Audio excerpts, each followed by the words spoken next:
સમુએલનું પ્રભુને અર્પણ. એણે ધાવણ છોડાવ્યા પછી તે પોતાના નાના બાળકને શિલો ખાતેના પ્રભુના મંદિરમાં લઈ ગઈ. તેણે 3 વર્ષનો એક વાછરડો, 1 માપ લોટ અને 1 કૂપી દ્રાક્ષાસો પણ સાથે લીધા. તે લોકોએ વાછરડાને વધેર્યો અને છોકરાને એલી આગળ રજૂ કર્યો. હાન્નાએ તેને કહ્યું, મહારાજ, તમારા કસમ ખાઈને કહું છું કે તમારી પાસે ઊભી રહીને જે બાઈએ પ્રભુને પ્રાર્થના કરી હતી તે જ હું છું. મેં આ બાળક માંગ્યો હતો અને પ્રભુએ મેં માંગ્યું હતું તે મને આપ્યું છે. અને હવે હું એને પ્રભુને સોંપી દઉં છું. એ જીવશે ત્યાં સુધી પ્રભુનો થઈને રહેશે. પછી તેઓ પ્રભુને પગે લાગ્યા. આ પ્રભુની વાણી છે, તે આપણો આધાર છે. જય સુવાલા ધર્મજનો. હિન્દીમાં એક સરસ વાક્ય કહીએ છે ને, ઉપર વાલા દેતા હે તો છપ્પર ફાડ કે દેતા હે. હા, આજનો પહેલો શાસ્ત્રપાઠ તમે સાંભળ્યો સમુએલના ગ્રંથમાંથી.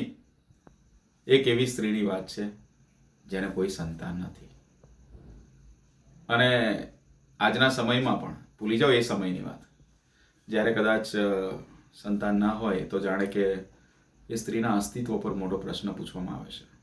હાન્ના પ્રશ્નો સાંભળીને કંટાળી ગઈ છે, અને એટલે એ હાન્ના મંદિરમાં જાય છે. પ્રાર્થના કરી શકતી નહીં, રડી રહી છે, પણ શબ્દ વગરની પ્રાર્થના પણ પરમેશ્વર સાંભળે છે અને એને દીકરો આપે છે. અને આજે એ હાન્ના પ્રભુને આભાર અર્થે બલિદાન આપે છે, અને જે દીકરો પ્રભુએ આપ્યો છે એ જ દીકરો પ્રભુને પાછો સમર્પિત કરે છે.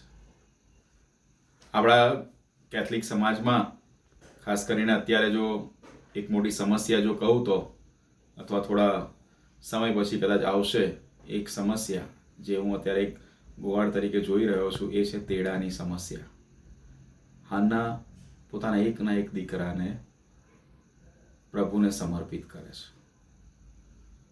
હું અત્યારે એક પુરોહિત તરીકે છું, મને પણ મારા માતા પિતાએ સમર્પિત કર્યો. હાકલ મળી પણ જો મા બાપ એ તૈયારી ના બતાવે તો શું કામનું. હા વાલા ધર્મજનો, આજે એ જ વાત તમારી સમક્ષ એક ફાધર તરીકે કહું છું.